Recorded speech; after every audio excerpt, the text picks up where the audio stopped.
Hello everyone, आप सब कैसे हैं? आप सबका मोस्ट वेलकम हमारे यूट्यूब चैनल पे है। आज हम बात करेंगे बैक्टीरिया के क्लासिफिकेशंस के बारे में। जैसा कि आप जानते हैं, डिफरेंट टाइप के बैक्टीरिया के जो नाम आप सुनते हैं वो किस आधार पे क्लासीफाई किए गए हैं। अगर बैक्टीरिया क्लासिफिकेशंस की बात किया जाए तो उसकी प्रॉपर्टी जो है उसकी मॉर्फोलॉजी की बेस पे उसका क्लासिफिकेशन दिया गया है।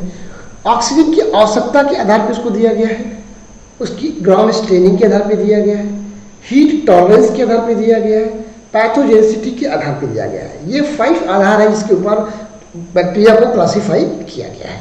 अगर हम बात करें according to the morphology shape के, अगर मैं बात करूं बैक्टीरिया की मॉर्फोलॉजी की मैं बात करूं तो आप यहाँ देख सकते हैं बैक्टीरिया के मॉर्फोलॉजी के आधार पे उसके शेप के आधार पे बैक्टीरिया को क्लासीफाई किया गया है कोकस या कोकाई टाइप से। जो बैक्टीरिया का शेप राउंड शेप होता है या ओवल शेप होता है उसे कहते हैं कोकस बैक्टीरिया।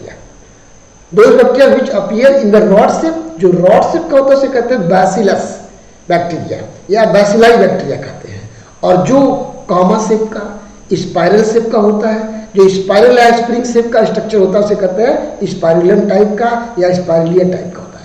इस तरह से आप देख सकते हैं कि बैक्टीरिया का जो क्लासिफिकेशन कोकस टाइप का हो वो राउंड शेप या ओवल शेप होता है, जो बैसिलस टाइप का होता है वह रॉड शेप का होता है, जो स्प्रिंग लाइक या स्पाइरल शेप का होता है उसको तो स्पाइरलम कहते हैं। तो ये 3 तरह के बैक्टीरिया को क्लासिफाई किया गया है। जो बैक्टीरिया का नाम नोमेनक्लेचर दिया गया है उसके शेप के आधार पे दिया गया है। आप देख सकते हो, जैसे आप देखो बैसिलस बैक्टीरिया जो किस तरह के होते हैं, रॉड शेप के होते हैं। एग्जाम्पल आपको इशरिकिया कोलाई देखने को मिलेगा। और स्पाइरुला या स्पाइरल शेप का जो बैक्टीरिया होता है उसका एग्जाम्पल देखेंगे स्पाइरुलम वॉलुटेंस होते रहते हैं। और कोकस जो स्फीयर शेप का या राउंड शेप होता है उसे कहते हैं कोकस बैक्टीरिया। अगर कोकस बैक्टीरिया एग्जाम्पल देखें तो स्ट्रेप्टोकोकस निमोनिया, जो निमोनिया काज करने वाला बैक्टीरिया होता है वह कोकस शेप का होता है, राउंड शेप का होता है, उसे कहते हैं कोकस बैक्टीरिया। वहीं पे जो कामा शेप का होता है उस बैक्टीरिया को कहते हैं वाइब्रियो बैक्टीरिया। वो कामा शेप के स्ट्रक्चर का होता है, जैसे वाइब्रियो कोलराई बैक्टीरिया। जो कॉलरा कॉज करने वाला बैक्टीरिया होता है वह कैसा होता है, कामा शेप का स्ट्रक्चर होता है। इस तरह से आपने देखा बैक्टीरिया के शेप के आधार पर उसको क्लासिफाई किया गया है। बैसिलस टाइप जो रॉड शेप का है, कोकस टाइप जो क्या है स्फीयर टाइप का होता है, राउंड शेप का होता है, स्पाइरुला टाइप का जो स्पाइरल टाइप का होता है, या कामा शेप होता है इसे कहते हैं वाइब्रियो शेप होता है। अगला अकॉर्डिंग टू मॉर्फोलॉजी आप देख सकते हैं जो स्प्रिंग लाइक है उसको स्पाइरुला कहा जाता है। जो रॉड शेप का स्ट्रक्चर होता है, रॉड शेप का होता है वो बैसिलाई होता है। और जो राउंड शेप होता है, राउंड शेप होता है उसे कहते हैं कोकस होते हैं। इस तरह से 3 तरह से उसकी मॉर्फोलॉजी के रूप में उसको क्लासिफाई किया गया है। अब अरेंजमेंट ऑफ बैक्टीरिया कैसे होता है, डिप्लोकोकस। डिप्लो मींस क्या होता है, जब पेयर में बैक्टीरिया जब पेयर में अरेंज होता है, अरेंज इन द पेयर, तो ये डिप्लोकोकस। यदि इस तरह से पेयर आपका कर लिया, ये राउंड शेप का है तो कोकस मींस क्या होता है, राउंड बैक्टीरिया। डिप्लो मींस क्या होता है, पेयर में जो 2 के पेयर में आपको देखिए उसे कहते हैं डिप्लोकोकस। अगर स्टेफिलोकोकस जब अगर बैक्टीरिया क्लस्टर में पाया जाता है तो उसे कहते हैं स्टेफिलो। अब स्टेफिलो के आगे अगर कोकस लगा है तो राउंड शेप का बैक्टीरिया होगा। स्टेफिलो बैसिलस होगा तो वह रॉड शेप का होता है। नाम जिसके साथ जुड़ा हुआ स्टेफिलो मींस क्या होता है, क्लस्टर। वहीं स्ट्रेप्टोकोकाई, स्ट्रेप्टो मींस क्या होता है, चैन लाइक अरेंजमेंट। चैन लाइक अरेंजमेंट होता है। यदि बैक्टीरिया चैन लाइक अरेंजमेंट होता है और राउंड शेप का है उसे कहते हैं स्ट्रेप्टोकोकस। अगर वो रॉड शेप का है, चैन लाइक अरेंजमेंट है, उसे कहते हैं स्ट्रेप्टोबैसिलस। तो इसका मतलब इसमें कोई डाउट नहीं होना चाहिए कि स्टेफिलो का मींस होता है क्लस्टर, स्ट्रेप्टो का मतलब होता है चैन लाइक अरेंजमेंट, डिप्लो मींस होता है पेयर होता है। अब उसके आगे बैसिलस लगा है कि कोकस लगा है, कोकस लगा तो राउंड शेप का बैक्टीरिया है और बैसिलस लगा हुआ तो रॉड शेप का बैक्टीरिया होता है। इसी तरह से आप देख सकते हैं ये डिप्लोकोकस बैक्टीरिया, जैसे आप देख सकते हो डिप्लोकोकस ये राउंड में, ये देखो स्ट्रेप्टोकोकस जो चैन लाइक आपको दिख रहा है, इस तरह से आप देख सकते हैं। वही जब ये क्लस्टर में पाया जाता है बैक्टीरिया, क्लस्टर और कैसा है, राउंड शेप अगर है क्लस्टर में है तो इसको कहेंगे स्टेफिलोकोकाई। स्टेफिलो मींस होता है क्लस्टर, कोकाई मींस होता है राउंड शेप का बैक्टीरिया। तो आप इस तरह से आप समझ सकते हैं कि कैसे इसको क्लासीफाई किया गया है। अगर दूसरा इसका क्लासिफिकेशन दिया गया है ऑक्सीजन के आधार पे, ऑक्सीजन की नीड के आधार पे बैक्टीरिया क्लासिफाई किया गया है aerobic bacteria. Those require oxygen for the life, जो अपने को जिंदा रखने के लिए ऑक्सीजन की जरूरत पड़ती है उस बैक्टीरिया कहते हैं एरोबिक बैक्टीरिया। एनारोबिक बैक्टीरिया किसे कहते हैं? Do not require oxygen to the live, जो जिंदा रहने के लिए ऑक्सीजन की जरूरत नहीं पड़ती उसे एनारोबिक बैक्टीरिया कहते हैं। फैकल्टेटिव एरोबिक मतलब कि वह एडजस्ट करते हैं in the presence of oxygen and they can also survive in the absence of oxygen. Oxygen present है तो भी सर्वाइव करेंगे, ऑक्सीजन एब्सेंट है तो भी सर्वाइव करेंगे। ऐसे बैक्टीरिया कहते हैं facultative aerobic bacteria.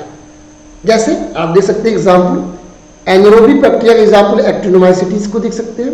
Aerobic bacteria जिसको ऑक्सीजन की जरूरत पड़ती है, ऐसे बैक्टीरिया माइकोबैक्टीरिया के रूप में होते हैं। ये कुछ एग्जाम्पल आपके हैं मोड ऑफ रेस्पायरेशन के आधार पे। अगला, ग्राम स्टेनिंग के आधार पे भी बैक्टीरिया को क्लासिफाई किया गया है। ग्राम स्टेनिंग का मतलब क्या होता है? जो ग्राम स्टेनिंग कलर को लेता है उसे कहते हैं ग्राम पॉजिटिव बैक्टीरिया, जो उस कलर को नहीं लेता है उसे कहते हैं ग्राम नेगेटिव बैक्टीरिया। तो ग्राम पॉजिटिव बैक्टीरिया क्या होते हैं? दोज अपीयर ब्लू और पर्पल और violet in colour, Gram staining को टेकअप करते हैं। और जो इसको नहीं टेकअप करते हैं, रेड और पिंक कलर का दिखते हैं, उन्हें कहते हैं ग्राम नेगेटिव बैक्टीरिया। अब इसका क्लासिफिकेशन इसकी सेल वॉल के आधार पर भी दिया गया, composition of the cell wall. यदि कंपोजिशन पेप्टाइडोग्लाइकॉन सेल वॉल में पाया जा रहा है उसे कहते हैं gram positive bacteria.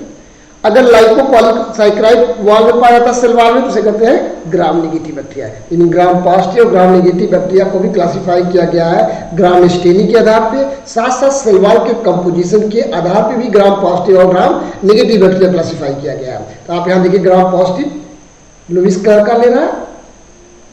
Heat tolerance के आधार पर भी बैक्टीरिया क्लासिफाई किया गया है।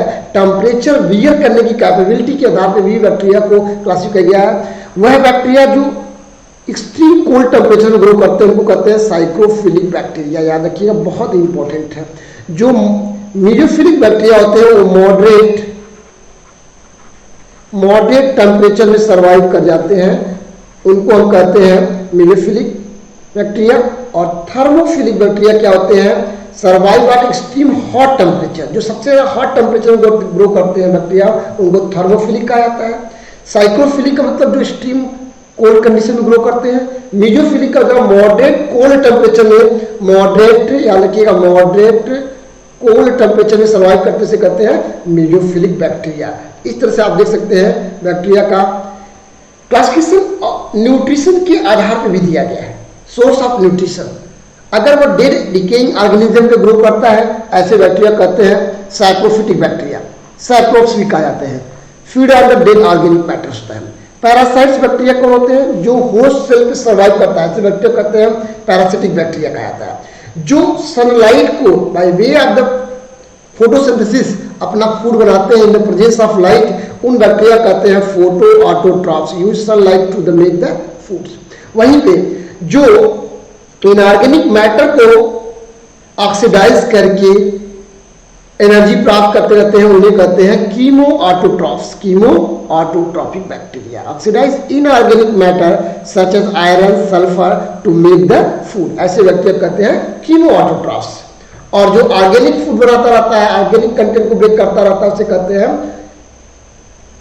फोटो ऑटोट्रॉप्स, जो लाइट की वजह से काम करता रहता है। अगर देखा जाए तो autotrophic bacteria they can synthesise their own food, जो अपना भोजन स्वयं बना पाते हैं in the presence of light, उसे ऑटोट्रॉफिक बैक्टीरिया कहते हैं। जैसे साइनोबैक्टीरिया, कई बार पूछता है साइनोबैक्टीरिया किस तरह का बैक्टीरिया, ऑटोट्रॉफिक का हेटेरोट्रॉफिक। तो आपको ऐसे क्वेश्चन को सॉल्व करने के लिए आपको देखना पड़ेगा ये autotrophic. Heterotrophic bacteria they can not synthesise their own food, जो ज्यादातर डिजीज कॉजिंग जो बैक्टीरिया होते हैं वो इसी कैटेगरी में आते हैं, बैक्टीरिया इसी में आते हैं।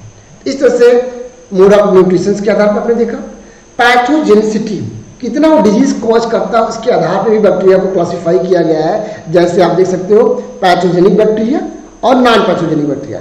पैथोजेनिक बैक्टीरिया की बात करें those cause disease in the human, जो ह्यूमन डिजीज कॉज करता है उसे पैथोजेनिक बैक्टीरिया कहते रहते हैं। जो नॉन पैथोजेनिक होता है, जो डिजीज कॉज नहीं करते, उनको नॉन पैथोजेनिक बैक्टीरिया कहते हैं।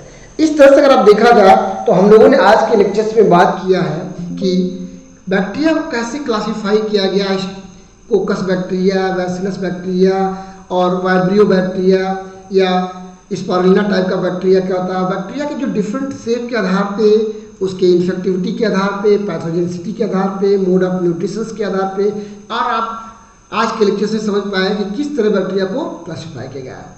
आज के लिए इतना ही। Thanks to all of you.